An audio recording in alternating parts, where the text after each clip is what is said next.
오늘 사도행전 마지막 본문을 저희가 보게 됐습니다. 드디어 마지막 본문에 이르게 되는데 이렇게 횟수를 헤아려 보니까요, 1년 4개월 동안 모두 오늘까지 54번의 설교를 했습니다.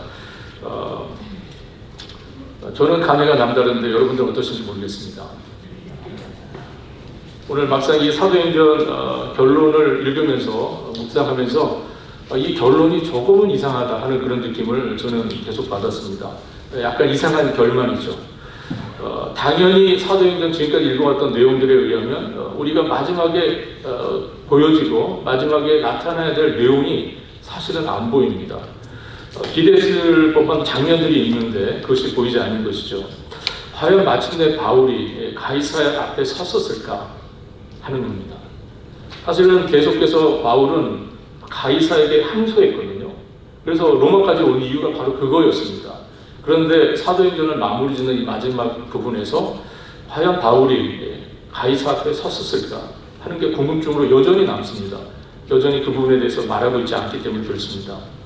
또한 로마에 거의 달아나 왔을 때 로마 교회 성도들이 미리 30마일, 40마일 앞까지 와서 마중을 나오는 일들이 있었어요.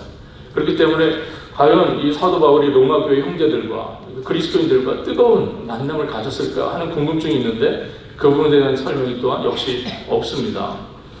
그리고 석방이 되었는지 주의 몸으로 갔기 때문에 과연 바울이 석방이 되었는지 알 길이 없고요. 또 우리가 듣기로는 바울이 또 순교를 당했는데 바울의 이 순교에 대한 이야기 역시 없습니다. 오늘 본문에 읽으신 것처럼 다만 바울은 로마에 도착해서 거기에는 유대 지도자들을 불러서 만났다는 이야기가 나옵니다. 유대 지도자들을 만나서 그냥 그들과 2번 정도의 미팅을 가졌던 그 이야기 정도가 아주 어떤 의미에서는 소박한 결론, 소박한 이야기 정도가 정말 우리가 이 위대한 하나님의 말씀, 사도행전의 마지막 결론 부분이 그렇게 매듭이 지어지고 있다 하는 겁니다. 그래서 굉장히 이 결론이 왠지 석연치가 않고 도대체 이 마지막 결론은 우리에게 어떤 메시지를 주려고 하는 것인가 하는 겁니다. 하나님께서 과연 이 놀라운 성경, 하나님의 말씀, 사도행전을 우리에게 주셨을 때에 마지막 결론을 통해서 우리에게 어떤 이야기를 하시려고 하시는가 하는 그런 굉장한 궁금증이 있습니다. 그런데 오늘 결론이 우리에게 정확하게 명시적으로 그걸 우리에게 알려주고 있지 않아서 굉장히 우리가 좀 궁금함을 가지면서 이 성경 마지막 사도행전을 덮게 됩니다. 그러나 성령 하나님께서 여기까지를 하나님의 말씀으로 사도행전의 마지막 말씀으로 기록하게 하셨기 때문에 분명히 그 의도와 목적이 있으시다고 생각합니다. 왜 하나님은 사도행전을 이렇게 마무리 짓고 계시는가 하는 것이죠. 그 이유를 살펴보면서 오늘 말씀을 좀 저희가 함께 살펴보도록 하겠습니다. 사도 바울이 막상 도착했던 로마는 오늘날 여러분들이 머릿속에 떠오르고 있는 로마는 완전 다른 곳입니다. 완전 다른 곳이에요. 그 당시 로마의 황제는 네로였고요. 로마의 가장 뛰어난 건축물은 성 베드로 성당이 아닙니다. 당연히 아니겠죠. 그리고 그 당시 바울이 도착했을 때는 시기적으로 콜로세움도 없었어요. 그 유명한 콜로세움, 그것도 로마에 없었던 때입니다. 대신 로마에는 주피터를 섬기는 신전이 있었고요. 큰 요새가 있었고 또 팔라티누스 언덕 위에 황제들의 궁전이 있었습니다. 그것이 로마의 풍경이었을 거예요.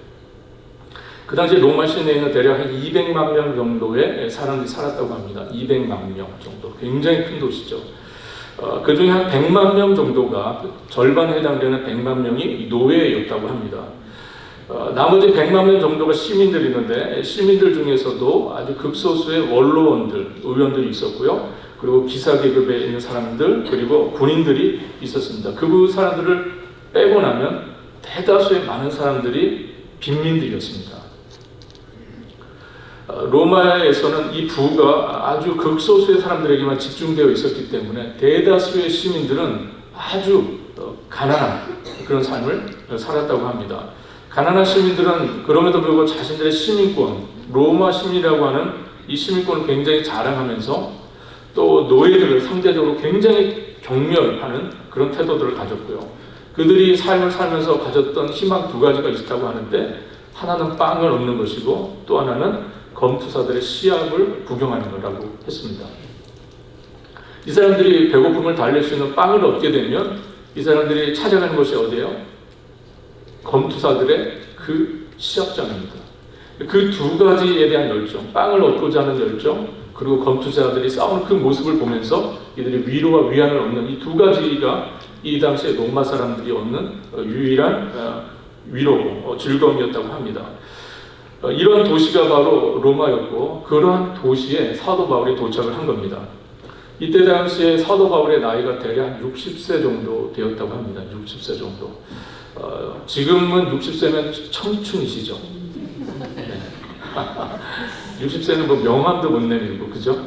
네, 청춘입니다. 근데 이 당시 60세는요, 아주 노인입니다, 노인. 오래 이렇게 수명이 길지 않았던 시대였기 때문에 60세가 다 된 이 노인이 개선장군의 모습으로 온 것도 아니고요. 그렇다고 외교관으로, 다른 나라의 외교관 사절로, 또 왕의 사절로 온 것도 아니에요. 아시는 것처럼 바울은 쇠사슬에 묶인 채로, 오늘 본문에도 소개되어 있는데, 쇠사슬에 묶인 채로 죄수로 로마에 입성하게 됩니다. 그러나 여러분, 이 장면을 한번 생각해 보십시오.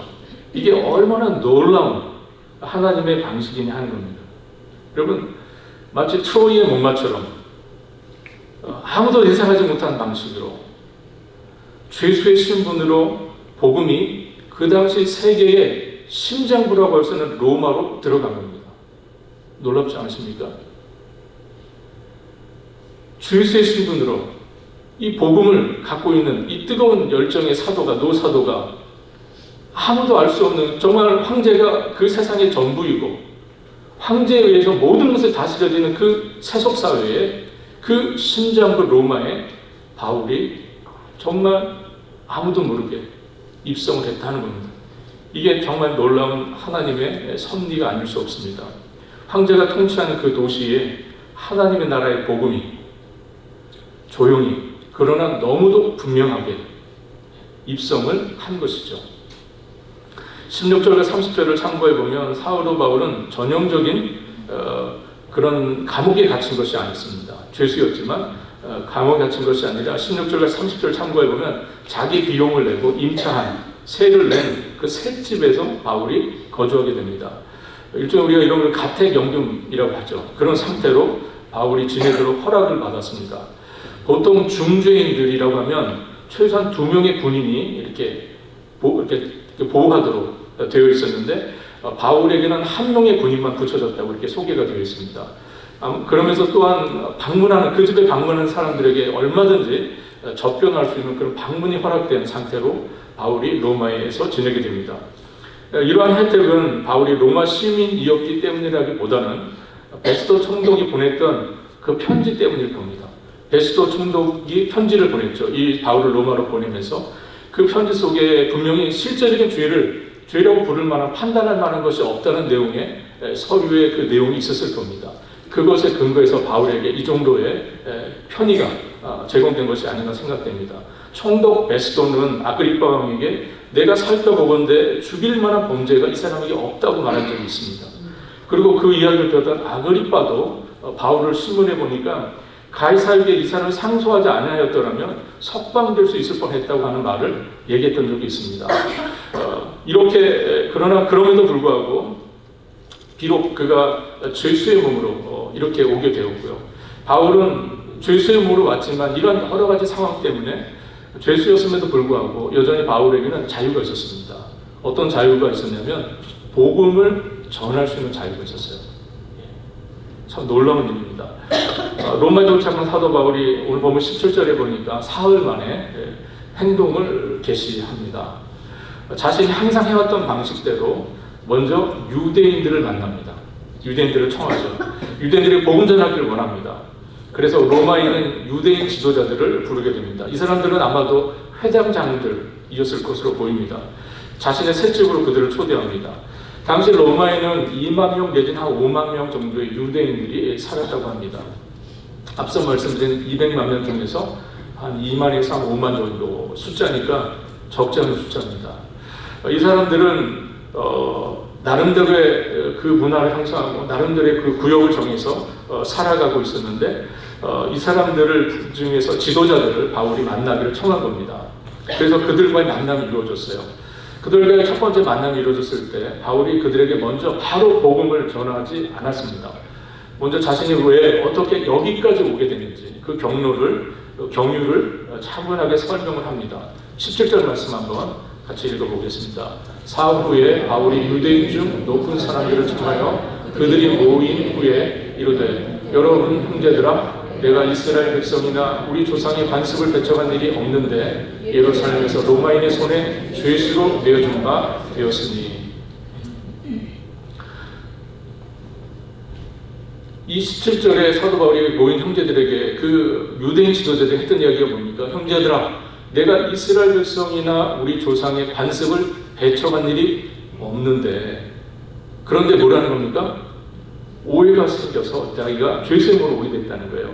자신은 지금까지 유대인들과 유대인의 관습에 대해서 배척하는 태도를 가져본 적이 없다는 겁니다. 그런데 그럼에도 불구하고 자신이 그 일로 인해서 죄인으로 죄수를 오게 되었다는 것이죠. 이것은 사도 바울을 따라다녔던 항상 사도 바울을 억울하게 하는 혐의예요. 사도 바울이 유대인을 배척하고 유대인의 관습을 배척한다는 그런 억울한 혐의였습니다. 바울은 이것을 먼저 해명하기를 원했어요. 그렇지 않다는 것이죠. 그리고 그 문제에 대해서 로마 관리들이 실질적으로 판단을 해봤는데 무죄라고 내가 선고를 받았다는 거예요. 18절, 19절 한번 같이 읽겠습니다. 로마인은 나를 신문하여 죽일 제목이 없으므로 석방하려 하였으나 유대인들이 반대하기로 내가 마지못하여 가이사에게 항소하며 내 민족을 보호하려 하는 것이 아니니라. 사도 바울은 내가 그 문제에 대해서 이 로마인들의 판단을 받았을 때 무죄라고 내가 판단을 받았지만 그럼에도 불구하고 누가요? 유대인들이 계속해서 자신을 반대하고 고소하였기 때문에 자신이 로마의 황제에게 항소할 수밖에 없었다. 그 이야기를 하는 겁니다. 이러한 설명을 다 마친 후에 사도 바울이 20절에서 아주 중요한 그 로마에 있는 유대인 지도자들을 초청했던 아주 중요한 이유를 설명합니다. 20절 한번 같이 읽겠습니다. 이러므로 너희를 보고 함께 이야기하려고 청하였으니 이스라엘의 성함으로 말미암아 내가 이 쇠사슬에 매은 바 되었노라. 이러므로 내가 너희를 보고 이야기하려고 청하였다 하면서 그 이유를 이야기합니다. 이유가 뭡니까? 이스라엘의 소망 때문에. 내가 이스라엘의 이 소망 때문에 이 소망으로 말미암아 이 쇠사슬에 매은 바 되었다 하는 이야기를 하는 겁니다. 이스라엘의 소망이 뭡니까? 이스라엘의 소망은 죽은 자의 부활이에요. 죽은 자의 부활. 이스라엘의 오랜 소망입니다. 이 죽은 자의 부활에 대한 그 이야기가 예수 그리스도 안에서 성취되었다는 것을 자신이 증명하고 전하였는데 이 일로 인해서 자신이 지금 죄수의 몸이 되었다 하는 이야기를 한 겁니다. 그런데 이 말이 유대인 지도자들의 마음을 열었습니다.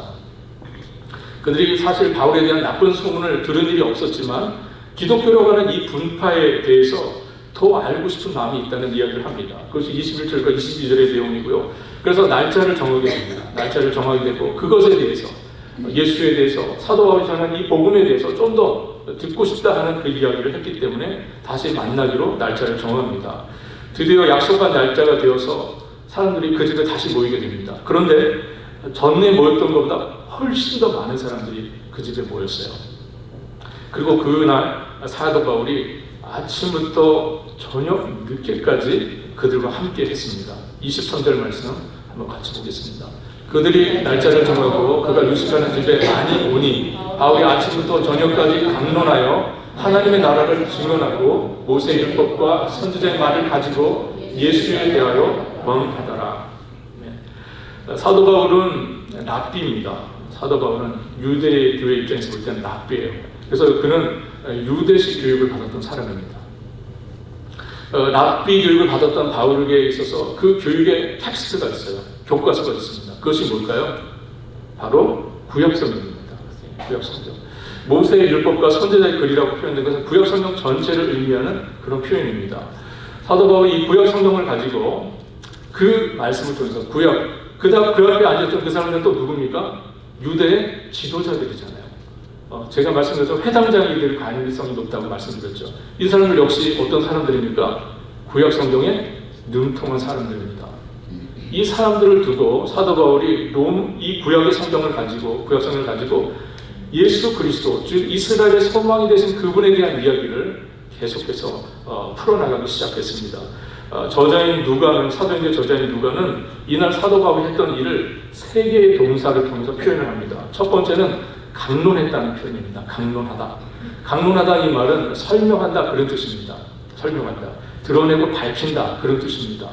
사도 바울은 감정적으로 막 연설적으로 그 사람들에게 이야기한 것이 아니라 어떻게 했습니까? 설명을 해줬어요. 그들이 잘 알고 있는 구약 성경을 가지고 자신이 전하는 그 메시지가 뭔지를 강론했습니다. 설명하고 풀어주고 드러내주고 하는 일을 했다는 겁니다. 두 번째 누가가 사용하는 단어가 증언이라는 단어입니다. 증언. 하나님의 나라.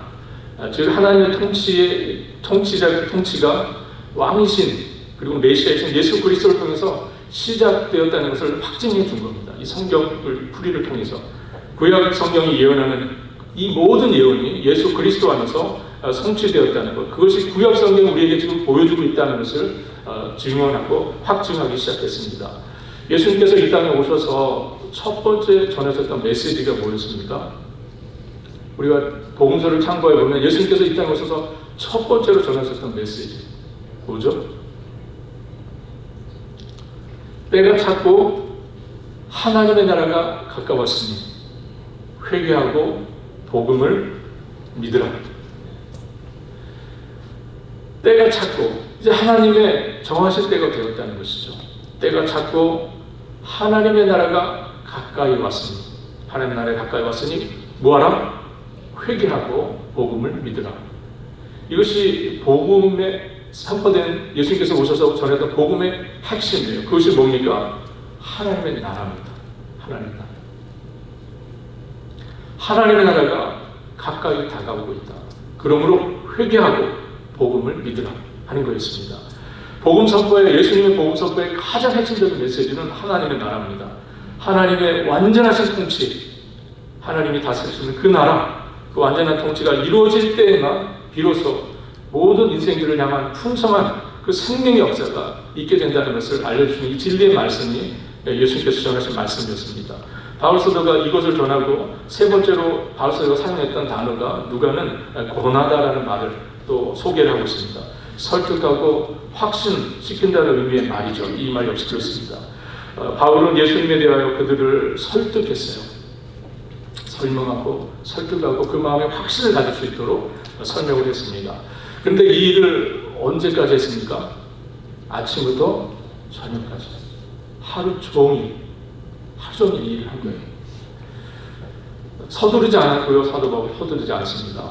그렇다고 중간에 못 알아듣는다고 포기하지 않고 아침부터 저녁까지 강론을 했습니다. 성경을 통해서 이 복음을 확증하고 권하는 일을 사도 바울이 했습니다. 이것이 바울 사도가 복음을 전하는 방식이었습니다. 이 황제가 통치하는 세속의 세속 사회의 가장 정점에 있었던 그 시대에 황제가 통치하는 그 속에서 너무나 세속적인 그 도시 로마에서 사도 바울은 하나님 나라의 온전한 통치가 임할 것을 바라면서 그곳에서 그리스도의 복음을 전하기 시작했다는 것이죠. 정말 그 당시 로마는 세상의 중심이었습니다. 이 세속 사회의 가장 정점에 있는 도시, 그 로마에서 사도 바울이 조용하지만 한 집을 빌려서 그곳에서 하나님 나라의 복음을 거침없이 담대하게 전하고 있었다는 겁니다. 이 복음이 거짓과 탐욕으로 위로받고 있었던 그 세속도시 로마에 있는 백성들에게 참된 위로가 무엇인지를 알려주는 그런 복음의 역사의 시작이었다 하는 겁니다. 그 결과가 무엇입니까? 24절과 25절에 그 메시지를 전했던 일의 결과가 소개가 되어 있습니다. 같이 한번 읽겠습니다. 그 말을 믿는 사람도 있고 믿지 아니하는 사람도 있어 서로 맞지 아니하여 흩어질 때에 바울이 한 말로 이르되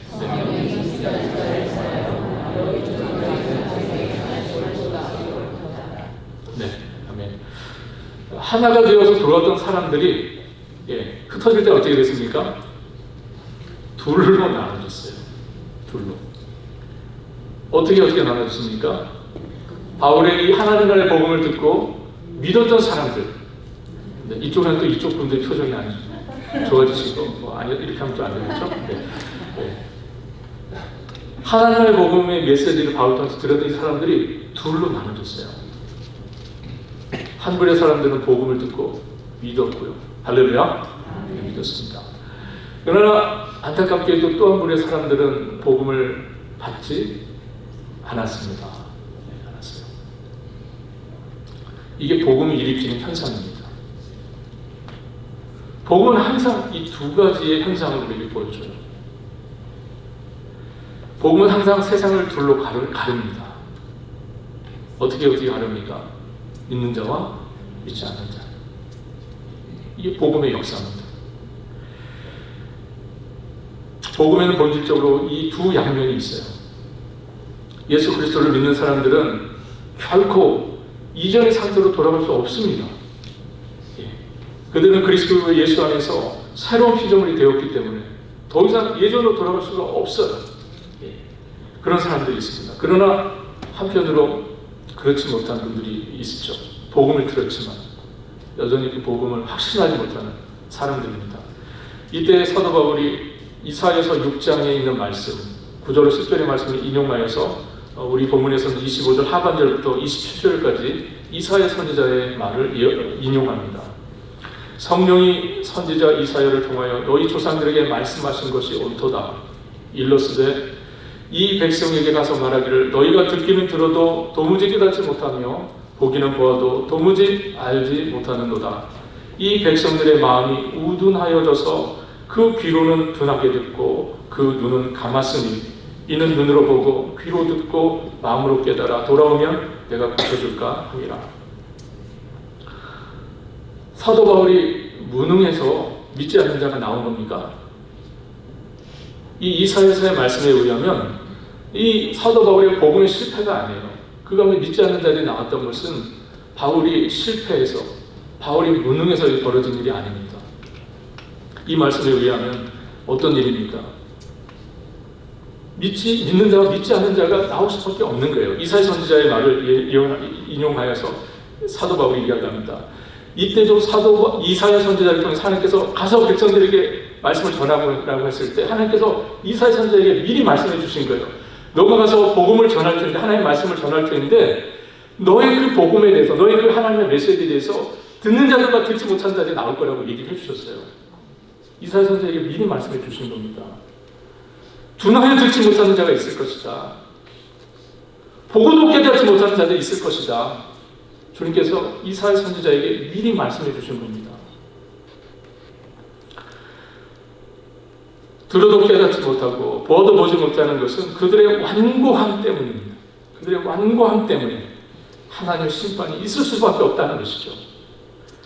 하나님의 역사가 없으면 아무리 듣고 보아도 알거나 깨닫지 못합니다. 바울 자신이 그랬던 것처럼 그랬죠. 사도 바울이 어떤 사람이었습니까? 그가 다메섹 도장에서 정말 하나님의 역사가 없었다면 바울 여전히 복음을 박해하는 사람으로 남았을 겁니다.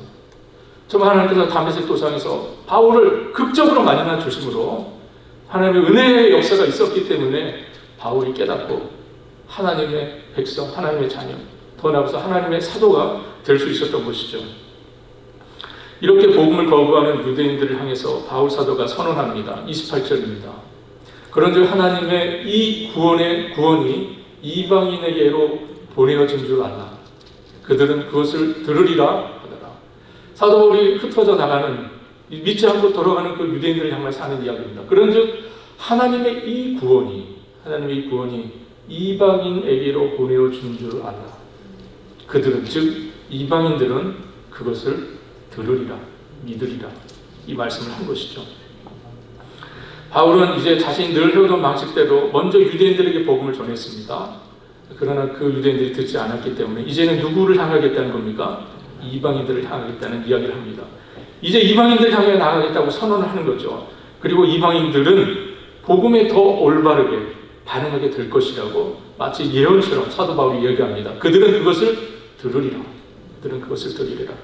이것이 사도행전의 공식적인 결론입니다. 사실 그들이 들으리라. 그들은 누굽니까?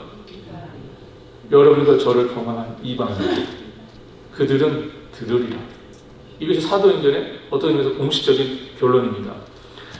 누가는 사도행전을 이렇게 마무리 짓고 있습니다. 30절, 31절 같이 읽어보겠습니다. 바울이 온 이태를 자기 새방에 머물면서 자기에게 오는 사람을 다 영접하고 하나님의 나라를 전파하며 주 예수 그리스도에 관한 모든 것을 담대하게 거침없이 가르치더라. 아멘. 사도행전이 끝입니다.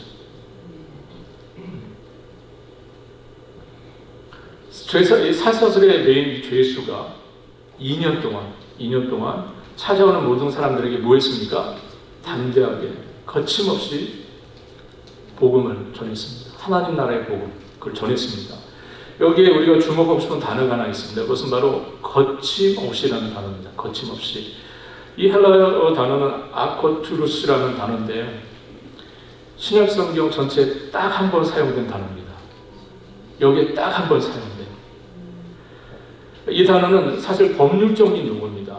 헬라어 중에서 법률에 사용되는 용어인데 법적인 문서에만 사용되는 그런 단어입니다. 근데 이 단어가 딱 여기에 신약성경 전체에 여기에 딱 한 번 사용됩니다. 그 의미는 이렇습니다. 법적으로 아무런 방해를 받지 않는다, 그런 뜻이에요. 뭐라고요? 법적으로 아무런 방해를 받지 않는다. 이 단어의 뜻이 그렇습니다. 그런데 이게 사도행전의 마지막 단어라는 것을 우리가 주목해야 합니다. 이거 결코 우연이 아닙니다. 이 단어가 사도행전의 마지막 신약성경 통틀어서 딱 한 번 사용되어야 되는 이 단어가 이 마지막 구절에 사용된 것은 결코 우연이 아니시죠. 성령 하나님께서 이 사도행전을 마무리 지으시면서 이 단어를 이 마지막 구절에 쓰게 하신 겁니다. 이 단어 하나에 사도행전 전체의 핵심 주제가 압축되어 있습니다. 표면적으로는 이 단어는 바울이 가텐 영육 상태에서 2년 동안 법적으로 아무런 제재 없이 자유롭게 복음을 전할 수 있었다는 것을 요약하는 단어입니다. 표면적으로는 그래요. 그러나 우리가 한 걸음 더 나아가서 사도행전 전체를 놓고 볼 때에 이 단어 하나는 사도행전 전체를 묘사하는 겁니다.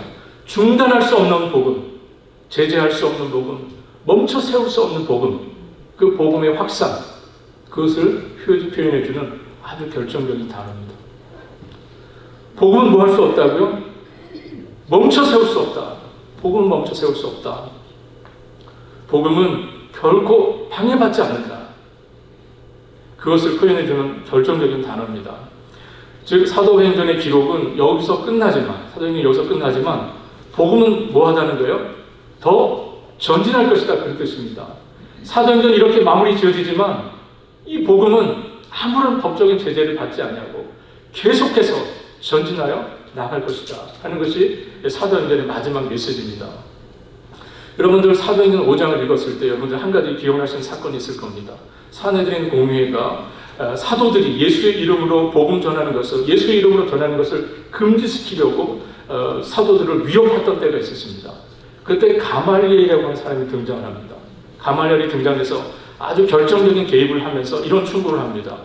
이제 내가 너희에게 말하노니 이 사람들을 상관하지 말고 버려두라. 이 사상과 이 소행이 사람으로부터 났으면 무너질 것이요, 만일 하나님께로부터 났으면 너희가 저희를 무너뜨릴 수 없겠고 도리어 하나님을 대적하는 자가 될까 하노라. 사도들이 전하는 그 복음, 그것을 두고 아주 위대한 랍비였던 이 가말리엘이 했던 이야기입니다.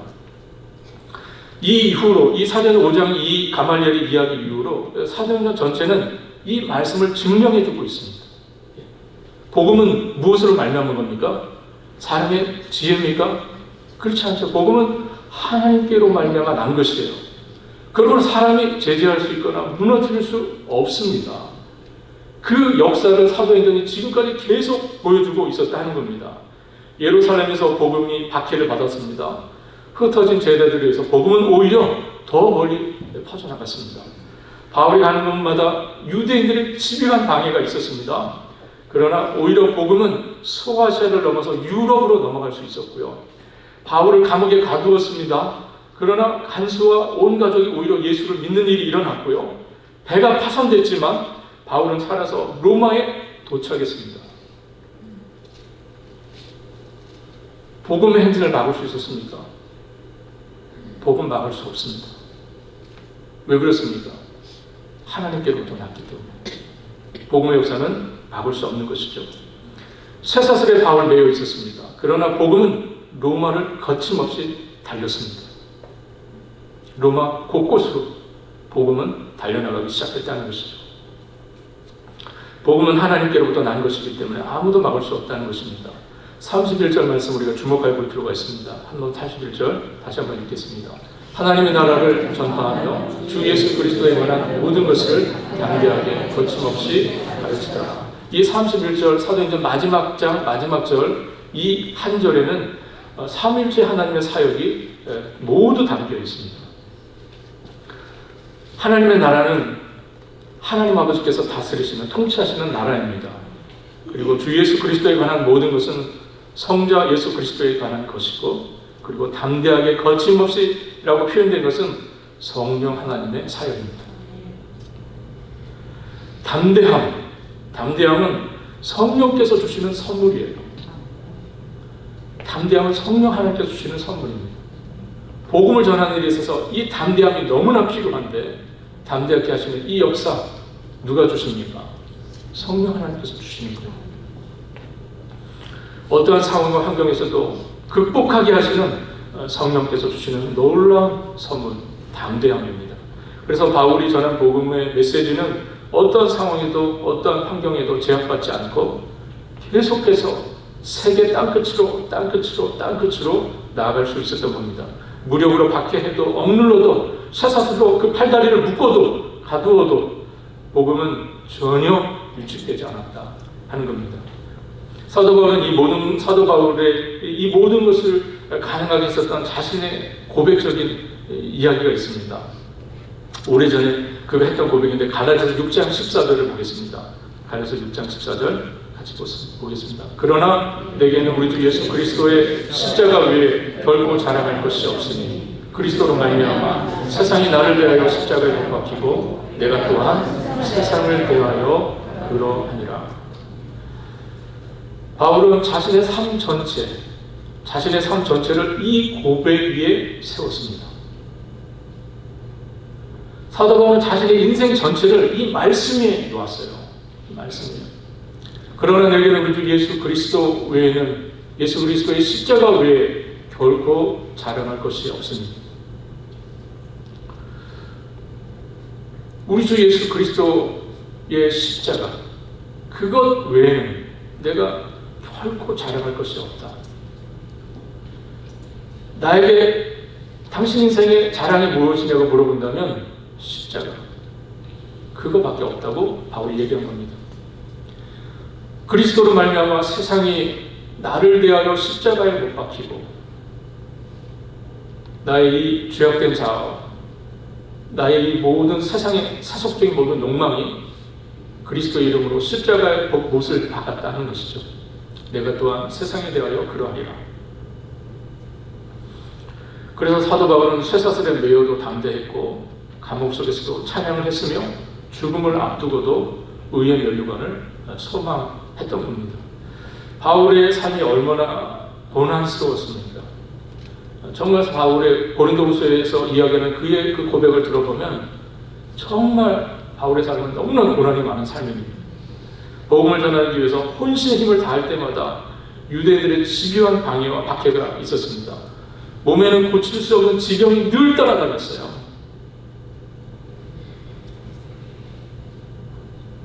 고칠 수 없는 지병이 늘 자신을 따라다녔습니다. 늘 자신을 괴롭혔어요. 이것을 가지고 주님께 수차례 간구했습니다. 3번 간구했다는 것은 많이 간구했다는 그런 뜻입니다. 그날 주님께서 그에게 뭐라고 말씀하셨습니까?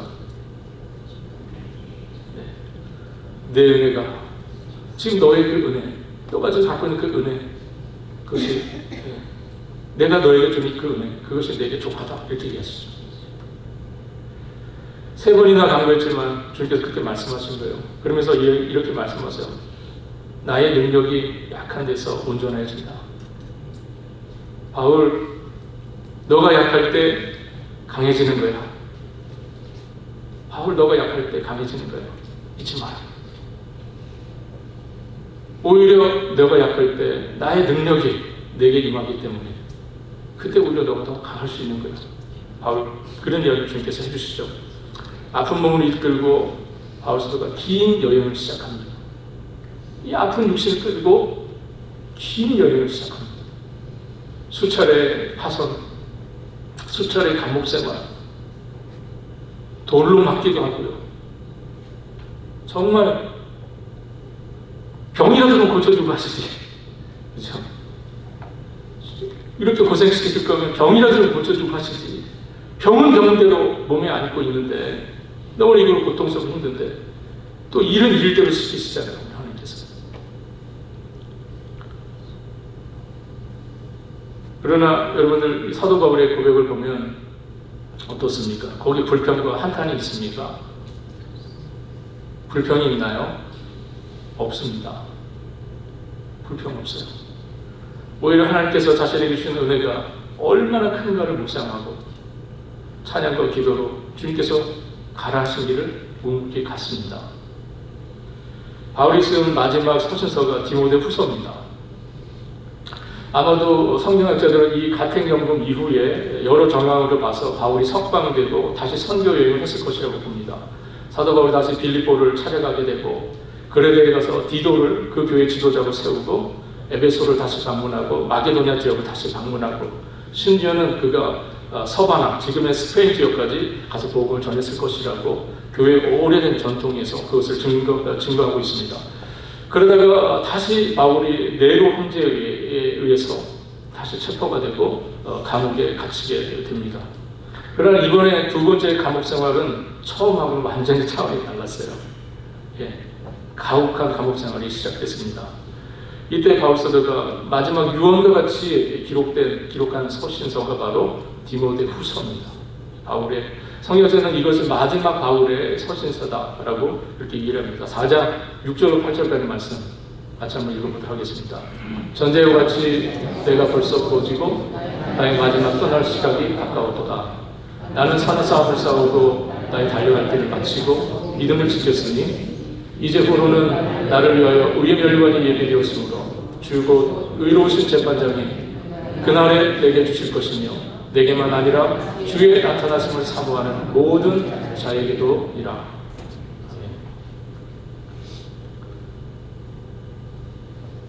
한 줄의 원망도 억울함도 두려움도 찾아볼 수 없는 고백입니다. 오직 하나님께서 얘기해 주신 그 의의 면류관, 그 의의 면류관 받아쓰기 위해서 내 삶을 최종 마지막 순간까지 집중하며